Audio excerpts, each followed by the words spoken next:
merci de nous rejoindre sur Monaco Info pour une nouvelle édition. Voici les titres qui font l'actualité en principauté.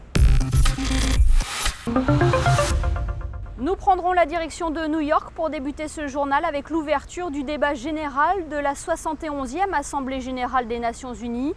Nous reviendrons sur cette conférence au musée océanographique à l'occasion du 40e anniversaire de l'accord Ramoge.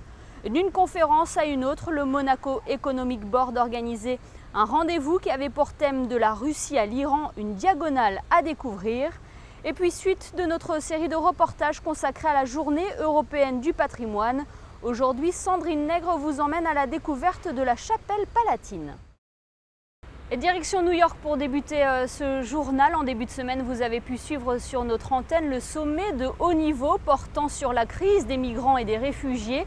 Place désormais au débat général de la 71e Assemblée générale des Nations unies. Alors, quels sont les enjeux de ce temps fort annuel à New York? Élément de réponse avec notre équipe sur place, Alexandra Pani et Sylvain Péroumal. Mardi, les 193 États membres des Nations Unies se sont réunis pour la traditionnelle ouverture du débat général. Débat qui se concentrera notamment sur la mise en œuvre des 17 objectifs de développement durable adoptés l'an passé, ici même au siège des Nations Unies à New York. Cette ouverture marquera les esprits car deux des principaux orateurs de cette première matinée ont pris la parole pour la dernière fois de leur mandat. En premier lieu, le secrétaire général des Nations Unies, Ban Ki-moon, qui en dressant le bilan de ses 10 années en tant que chef de l'organisation, a affirmé sa conviction en la capacité de la communauté internationale à mettre fin aux conflits, à l'extrême pauvreté, aux persécutions et aux fossés entre les riches et les pauvres.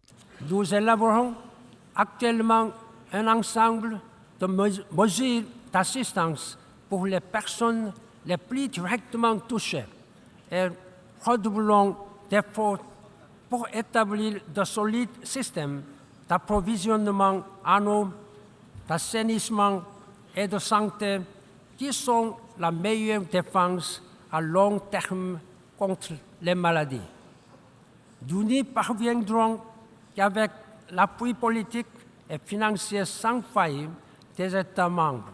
Et le président des États-Unis, Barack Obama, qui a rappelé lors de ce dernier discours devant l'Assemblée générale les progrès réalisés ces dernières années, notamment dans la lutte contre le terrorisme. A quarter century after the end of the Cold War, the world is by many measures less violent and more prosperous than ever before.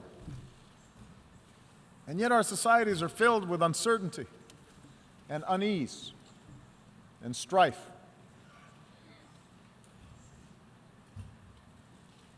Despite enormous progress, as people lose trust in institutions, governing becomes more difficult, and tensions between nations become more quick to surface.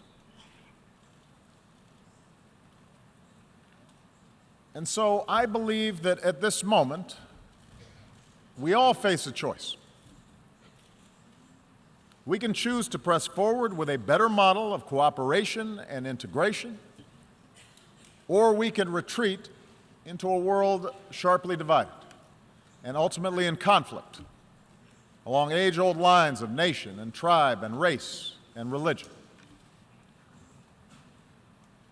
I want to suggest to you today that we must go forward and not backward.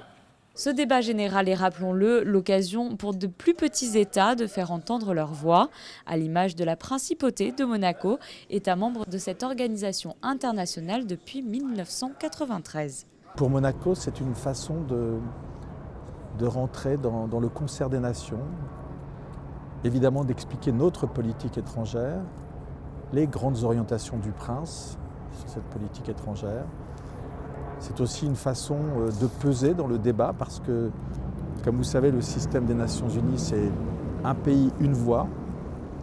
Donc la nôtre, Monaco, a la même voix que la Chine. Ce qui a commencé ce matin, c'était une formidable volonté des leaders du monde de se rencontrer, de se parler, de faire avancer des dossiers et de dire éventuellement que pour telle ou telle cause, on passerait au-dessus des égoïsmes nationaux.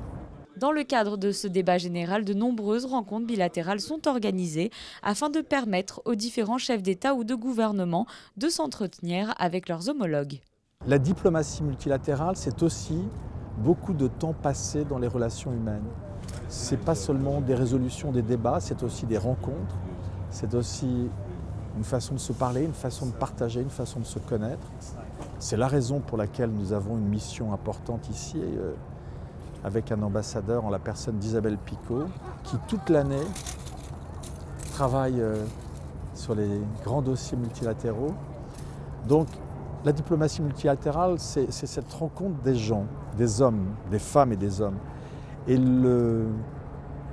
voilà, Monaco fait comme tous les autres États, on profite de la présence des uns et des autres pour rencontrer les États que nous avons besoin de voir pour faire avancer nos convictions, nos priorités.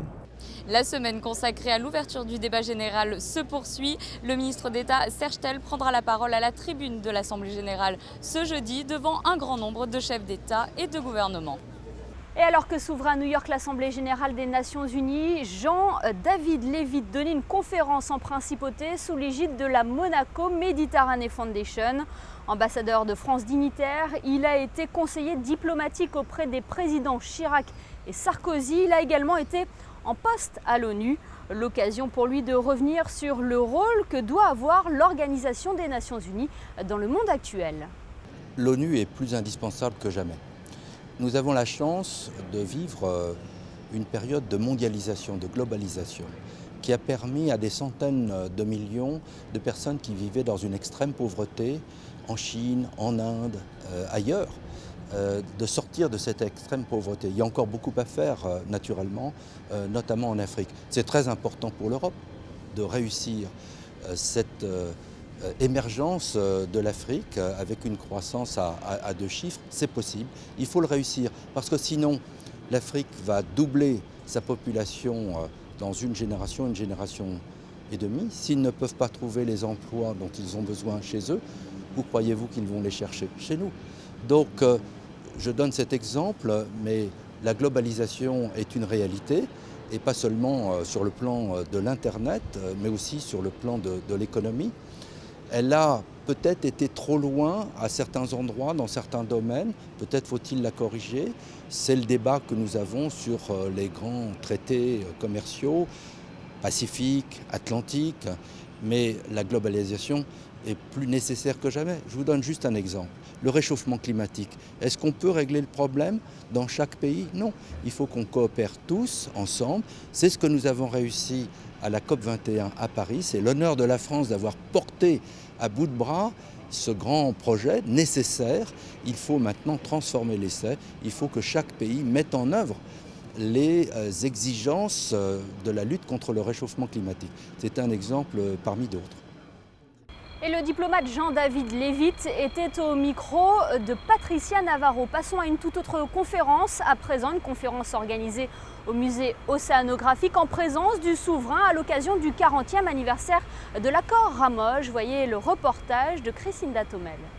40 ans d'histoire, 40 ans de travail. Le projet Ramoge est né d'une prise de conscience au début des années 70.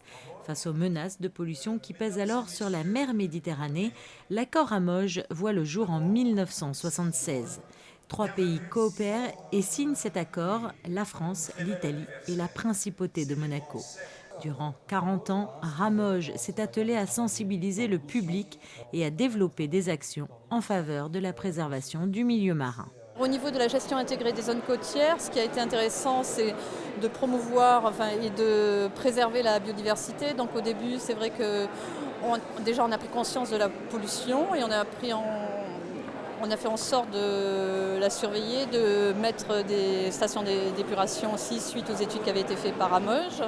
Et ensuite, au niveau de la biodiversité, c'était de faire des inventaires d'espèces dans certaines zones où on ne connaissait pas la richesse et de pouvoir après justement les mettre en zone protégée et leur mettre des recommandations de protection. Ensuite, ça c'est pour la biodiversité et aussi au niveau de la Posidonie, il y a eu un excellent travail sur la Posidonie. Moi j'ai édité un livre qui fait référence encore aujourd'hui sur justement la Posidonie. Et après, je vais sauter sur le volet anti-pollution. Et là, je pense qu'on est aussi remarquable parce qu'au niveau de la coopération entre les 3 pays, pour coordonner des actions de lutte anti-pollution, il y a un plan qui rédige la coordination et en même temps, il y a des exercices qui sont régulièrement organisés pour pouvoir entraîner les équipes des 3 pays. Lors de cette conférence au musée océanographique, un film retraçant la campagne d'exploration océanographique effectuée durant l'été 2015 dans les zones profondes et inexplorées de la Méditerranée a été diffusé. À la suite de cette présentation, la soirée s'est clôturée par une remise des prix du concours photographique Ramoge 40 ans, la Méditerranée dans tous ses états, et à laquelle assistait bien sûr le prince souverain. Vous avez pu le voir dernièrement sur notre antenne. En début de semaine, le Monaco Economic Board réunissait ses adhérents. Autre rendez-vous organisé par le MEB ces jours-ci, cette conférence intitulée « De la Russie à l'Iran, une diagonale à redécouvrir », un thème sur lequel revient Sandrine Nègre et Olivier Bonello. Parler des opportunités économiques de l'Iran, de la Russie, des pays du Caucase comme l'Azerbaïdjan d'une manière originale, vive et sans manquer d'humour, c'est ce qu'a proposé le chef économiste du groupe Euler Hermès, une nouvelle fois invité en principauté.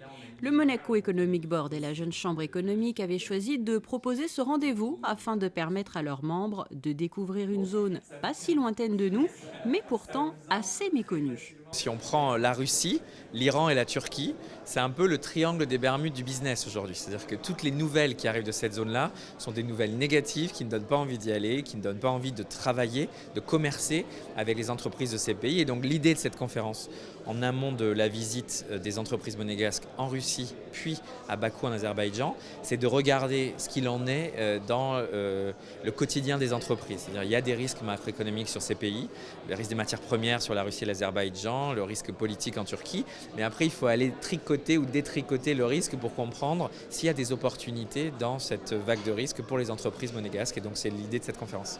Et si ces pays étaient en particulier à l'honneur, ce n'est pas le fruit du hasard. Plusieurs d'entre eux figurent au planning des prochaines missions à l'étranger du Monaco Economic Board. Chaque année, nous avons pris l'habitude avec la GCE d'organiser ensemble une thématique qui puisse intéresser notamment les différents membres des 2 organisations.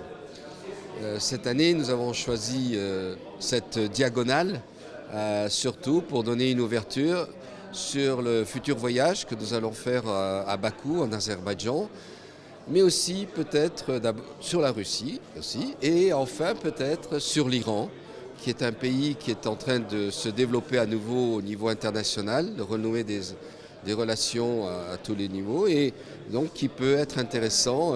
Il faut peut-être y aller avant les autres. Voilà, c'est toujours trouver des niches pour Monaco.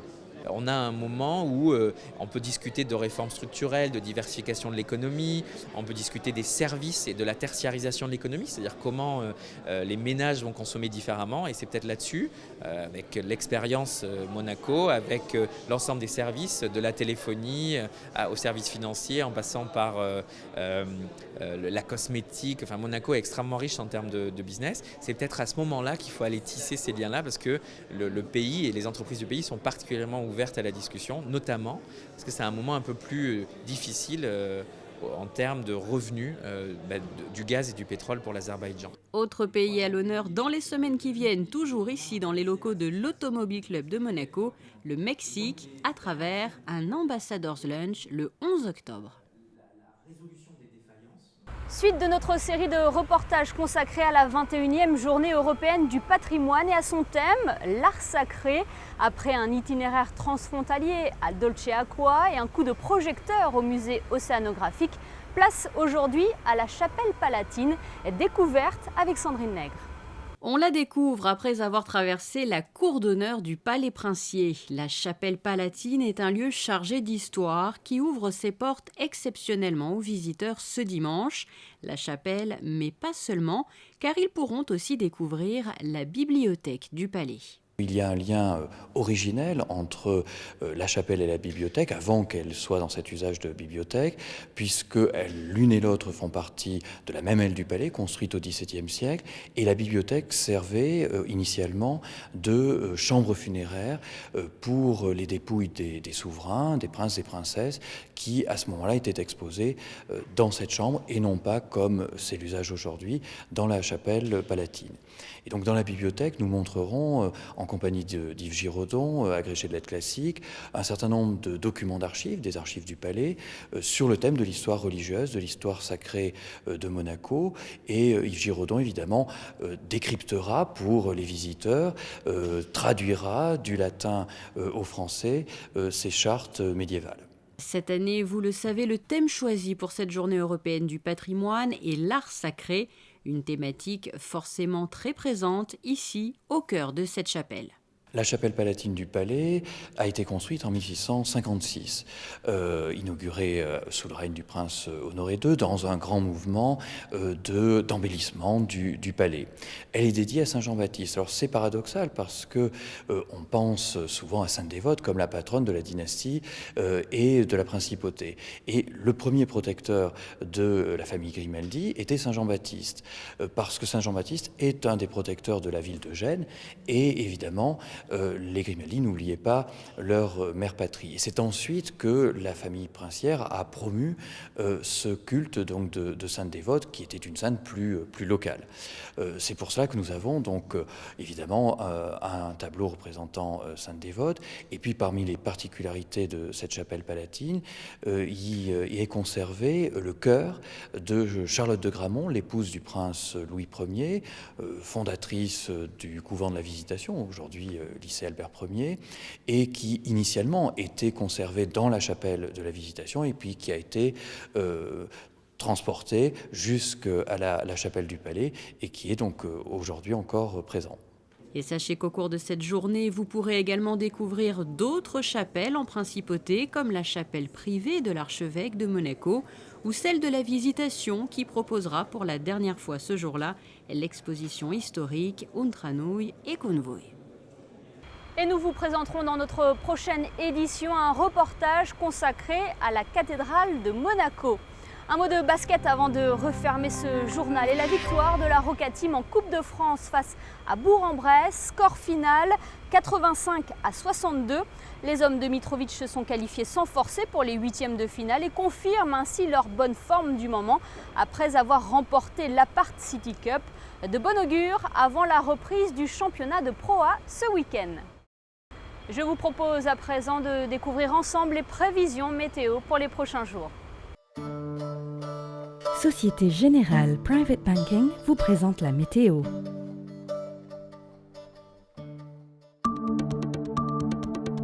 Le temps sera bien agréable jeudi pour le premier jour de l'automne. Les nuages seront plus discrets que les jours précédents. Peu de vent et des températures comprises entre 19 et 24 degrés. Le ciel sera bien ensoleillé vendredi avant un temps variable ce week-end. Le mercure sera en hausse. Une tendance qui devrait se confirmer en début de semaine prochaine. Il fera par exemple un maximum de 24 degrés au meilleur moment de la journée de mardi. La météo vous a été présentée par Société Générale Private Banking. Ce journal est à présent terminé. Merci de nous avoir suivis. N'oubliez pas ce site internet, le www.monacochannel.mc pour voir ou revoir tous nos reportages. À très bientôt sur Monaco Info.